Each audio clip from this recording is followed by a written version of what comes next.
Friends, ఈరోజు వార్తల్లో నిలిచిన కరెంట్ అఫైర్స్లోని మన మొదటి అంశం ద లాన్సెట్ ఇన్ఫెక్షియస్ డిసీజెస్ జనరల్లో ప్రచురితమైన ఓ అధ్యయనము గురించి మొదటి టాపిక్. గన్యా వైరస్ బారిన పడిన వ్యక్తులకు 3 నెలల వరకు మరణ ముప్పు పొంచి ఉంటుందని ద లాన్సెట్ ఇన్ఫెక్షియస్ డిసీజెస్ జర్నల్లో ప్రచురితమైంది. 2023లో ప్రపంచవ్యాప్తంగా గన్యా కేసులు సుమారు 5 లక్షల వరకు నమోదవగా 400 మంది చనిపోయారు. ఈ ఇన్ఫెక్షన్లు ఇంకా పెరిగే అవకాశాలు ఉన్న దృష్ట్యా వైరస్ తీవ్రమైన దశ ముగిసిన తర్వాత కూడా రోగులపైన వైద్య పర్యవేక్షణ కొనసాగాలని పరిశోధన వ్యాసం రచయిత ఎన్ని డా ఫైక్సావోక్రజ్ తెలిపారు. తీవ్రమైన ఈ దశ రోగ లక్షణాలను ప్రారంభమైన నాటి నుంచి 14 రోజుల పాటు కొనసాగుతుందని, గుండె జబ్బులు, కిడ్నీ వ్యాధులున్న వారు గన్యా బారిన పడితే మృత్యు ముప్పు మరింత ఎక్కువగా ఉంటుందని ఈ అధ్యయనం తెలిపింది. అమెరికా ఈశాన్య ప్రాంతాన్ని తీవ్ర మంచు తుఫాను తాకింది. దీంతో చాలా చోట్ల భారీగా హిమపాతం నమోదైంది. కొన్ని పట్టణాల్లో దాదాపుగా అడుగు మందాన మంచు కురిసింది. ఇకపోతే న్యూయార్క్లో విమాన రాకపోకలకు తీవ్ర అంతరాయం అనేది ఏర్పడింది. రొమ్ము క్యాన్సర్తో పరిశోధనలో హైదరాబాద్లోని CCMB centre for cellular and molecular biology కీలక పాత్ర సాగించింది. సరికొత్త విధానాన్ని ఆవిష్కరించింది. చుక్క రక్తంతో రొమ్ము క్యాన్సర్ను గుర్తించే నిర్దిష్ట బయో మార్కర్లను గుర్తించింది. క్లినికల్ ట్రయల్స్ విస్తృతమైన ధృవీకరణ అనంతరం ల్యాబ్ ఆన్ చిప్గా అభివృద్ధి చేసేందుకు అవకాశం ఉందని పరిశోధకులు చెప్పారు. పట్టుదలతో అనేక సాహస విన్యాసాలు చేస్తున్న గ్రామీణవాసి ఏకంగా 4 గిన్నిస్ వరల్డ్ రికార్డులను సొంతం చేసుకున్నాడు. యాదాద్రి భువనగిరి జిల్లా అడ్డగూడూరు మండల కేంద్రానికి చెందిన పనికెర క్రాంతి 36 సంవత్సరాల వ్యక్తి ఫిబ్రవరి 2 నుంచి 6 వరకు ఇటలీలోని మిలాన్లో జరిగిన ప్రత్యేక కార్యక్రమంలో రికార్డు సృష్టించాడు. 8 న్యాయ నిర్ణేతలు 4 గిన్నిస్ వరల్డ్ రికార్డులో విజయం సాధించినట్లు ప్రకటించి ధ్రువపత్రాలను అందజేశారు. తిరుగుతున్న 35 టేబుల్ ఫ్యాన్లను 60 సెకండ్లలో నాలుకతో ఆపడం గత రికార్డు కాగా, క్రాంతి 57 ఫ్యాన్లు ఆపారు. గొంతులో కత్తులు దించుకొని 1696 కిలోల బరువును 5 మీటర్ల దూరం లాగటము ఇప్పటిదాకా ఉన్న రికార్డు కాగా, క్రాంతి 1944 కిలోల బరువును లాగి దాన్ని అధిగమించాడు. 360 డిగ్రీల సెల్సియస్ వేడిలో మరుగుతున్న నూనెలో 12 చికెన్ ముక్కలను చేతితో బయటకు తీయడం ఇప్పటిదాకా ఉన్న రికార్డు. క్రాంతి అలా 17 చికెన్ ముక్కలను బయట తీశాడు. ముక్కులో 4 అంగుళాల మేకులు దించుకునే అంశంలో ఇప్పటిదాకా ఎలాంటి రికార్డు లేదు. క్రాంతి 60 సెకండ్లలో తన ముక్కు లోపలికి 4 అంగుళాల 22 ఇనుప మేకులను రక్తపు చుక్క రాకుండా సుత్తితో కొట్టి లోపలికి దించుకొని రికార్డు సృష్టించాడు. ఇది గిన్నిస్ వరల్డ్ రికార్డు సాధించాలన్న తపన తనకు ఎప్పటి నుంచి ఉన్నట్టు తెలిపాడు. తెలంగాణ రాష్ట్రంలో కొత్తపల్లి మనోహరాబాదు నూతన రైలు మార్గంలోని కొమరవెల్లి రైల్వే స్టేషన్ నిర్మాణానికి కేంద్ర పర్యాటక శాఖ మంత్రి జి కిషన్ రెడ్డి శంకుస్థాపన చేయనున్నారు ఈరోజు. ఇది దక్షిణ మధ్య రైల్వే కిందికి వస్తుంది. ఈ కొమరవెల్లి రైల్వే స్టేషన్. మేడారం మహాజాతర పూజల తొలిఘట్టం బుధవారం అత్యంత వైభవంగా ప్రారంభమైంది. జాతరకు సరిగ్గా వారం ముందు నిర్వహించే మండమెలిగే పండుగను మేడారం సమ్మక్క దేవత కన్నెపల్లిలోని సారలమ్మ తల్లిని పూజారులు పూజా కార్యక్రమంలో ఘనంగా ప్రారంభించారు. తెలంగాణ హైకోర్టుకు 2 న్యాయమూర్తులను బదిలీ చేస్తూ కేంద్ర ప్రభుత్వం సుప్రీం కొలీజియం సిఫార్సు చేసింది. ఇందులో మధ్యప్రదేశ్ కోర్టులో న్యాయమూర్తిగా సేవలందిస్తున్న జస్టిస్ సుజయ్ పాల్, కోల్కతా హైకోర్టులో సేవలందిస్తున్న జస్టిస్ మౌసమి భట్టాచార్య ఉన్నారు. అబుదాబిలోని దేవాలయం వద్ద ప్రధాని మోదీ స్వాగతం పలుకుతున్నారు. అబుదాబిలో ప్రారంభమైన ఆలయము ఇది మానవతా విలువల ఉమ్మడి వారసత్వానికి చిహ్నంగా తెలిపారు. దేశ రాజధానిలో కట్టుదిట్టమైన భద్రతల మధ్య రైతుల ఆందోళన అనేది కొనసాగుతుంది. పంటకు కనీస మద్దతు ధరపైన చట్టం చేయాలని కోరుతూ ఢిల్లీలో చలో ఢిల్లీ అనే కార్యక్రమం చేపట్టారు. 2 రోజులు కొనసాగిన నిరసన ఢిల్లీ వెళ్లేందుకు ప్రయత్నం చేశారు. బాష్పగోళాలను ప్రయోగించి పోలీసులు వారిని కట్టుదిట్టం చేశారు. నేడు కేంద్రం రైతులపైన వాళ్ళ సమస్యలపైన చర్చ జరిగే అవకాశం ఉందని తెలిపారు. యునైటెడ్ అరబ్ ఎమిరేట్స్ యుఏఈ రాజధాని అబుదాబి సమీపంలో భారీగా నిర్మించిన ఆలయము కేవలం ప్రార్థనా స్థలం మాత్రమే కాదు, మానవతా విలువల ఉమ్మడి వారసత్వానికి చిహ్నమని ప్రధాని మోదీ అన్నారు. లోహం ఉపయోగించకుండా పూర్తి రాతి కట్టడంగా నిర్మించిన అబుదాబి హిందూ ఆలయాన్ని మోదీ బుధవారం ప్రారంభించారు. స్వామి నారాయణ్ సంస్థకు చెందిన పలువురు ఆధ్యాత్మికవేత్తల సమక్షంలో ఈ క్రతువుని కొనసాగించారు. అబుదాబిలో ప్రధాని మోదీ ప్రారంభించిన హిందూ దేవాలయం ఇదే. చిత్రపటం ఒకసారి చూడవచ్చు మీరు. రాజ్యసభ బరిలో సోనియా, జేపీ నడ్డా పాల్గొనున్నారు. కేంద్ర మంత్రులు ఇద్దరికీ వరుసగా ఎగువ సభ టికెట్లు కేటాయించాలని, మిగిలిన మంత్రులంతా లోక్సభ బరిలోనే ఉండాలని ఒక ప్రకటనను తెలియజేశారు. మహారాష్ట్రలోని నాసిక్ జిల్లాకు చెందిన యువ పెన్సిల్ కళాకారుడు జీవన్ జాదవ్ అయోధ్యలోని బాలరాముడి విగ్రహాన్ని పెన్సిల్ కొనపైన అద్భుతంగా చిక్కాడు. మైక్రోస్కోప్ సహాయంతో 1.5 సెంటీమీటర్ల పరిమాణంలో దీన్ని రూపొందించారు. పెన్సిల్ కొనలపైన ఇప్పటికే ఎన్నో అద్భుత కళాఖండాలను చెక్కిన జీవన్ గిన్నిస్ రికార్డుతో పాటు అనేక అవార్డులను సొంతం చేసుకున్నాడు.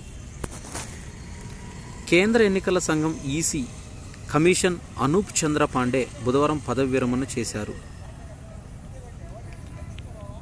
చంద్రుడిపైన పరిశోధనలు సాగిస్తున్న జపాన్ వ్యోమనౌక స్లిమ్ కీలకమైన సమాచారాన్ని అందవేసింది.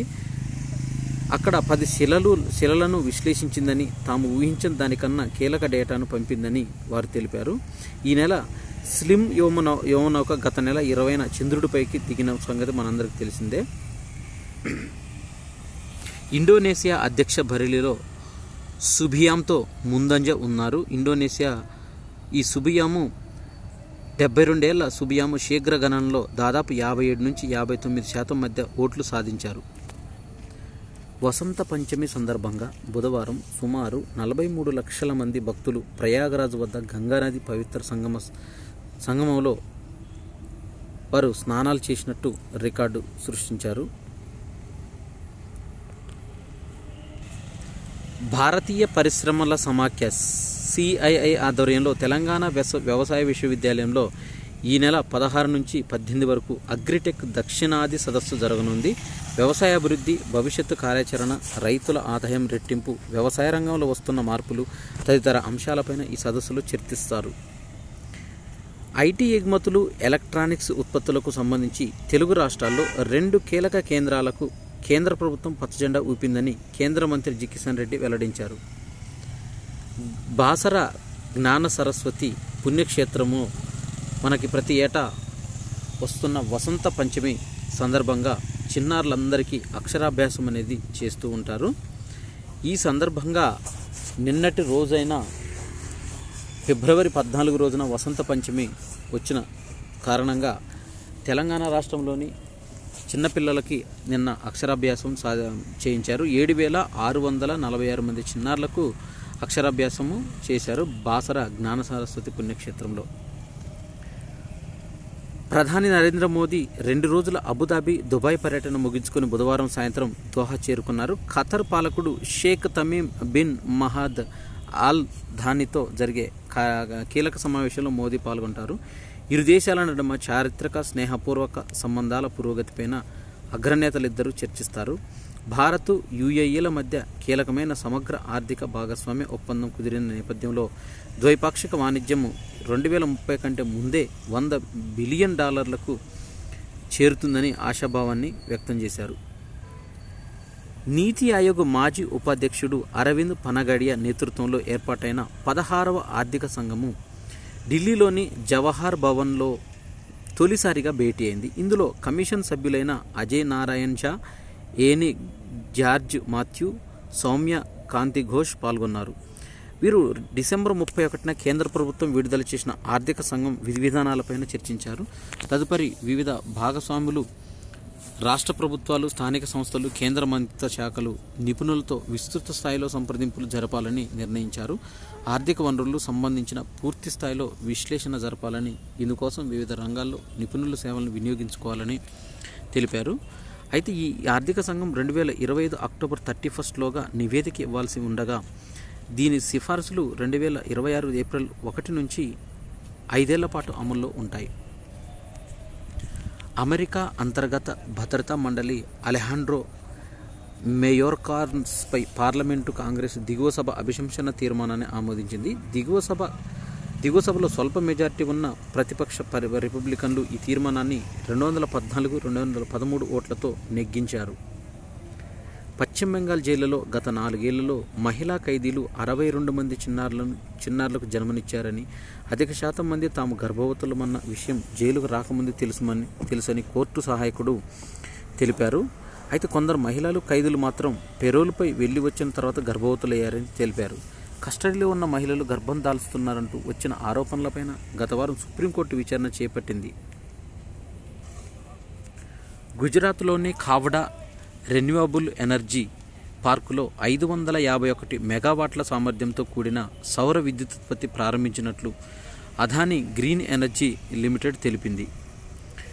అయితే ఈ ఖావ్డా RE పార్కులో 30 గిగావాట్ల పునరుత్పాదక విద్యుత్పత్తిని సామర్థ్యాన్ని అభివృద్ధి చేయాలని కంపెనీ ప్రణాళిక వేసింది. T20 ప్రపంచ కప్లో రోహిత్ శర్మ టీమిండియాకు నాయకత్వం వహిస్తారని BCCI కార్యదర్శి తెలిపారు. మనం 2023 వన్డే ప్రపంచ కప్ గెలవకపోయినా మనసులను గెలిచామంటూ 2024 T20 ప్రపంచ కప్లో బార్బడోస్లో ఫైనల్ వేదికలో రోహిత్ సారథ్యంలో భారత పతాకం ఎగురవేస్తామని, జూన్లో T20 ప్రపంచ కప్ విండీస్, అమెరికా సంయుక్తంగా ఆతిథ్యం ఇవ్వనున్నాయి.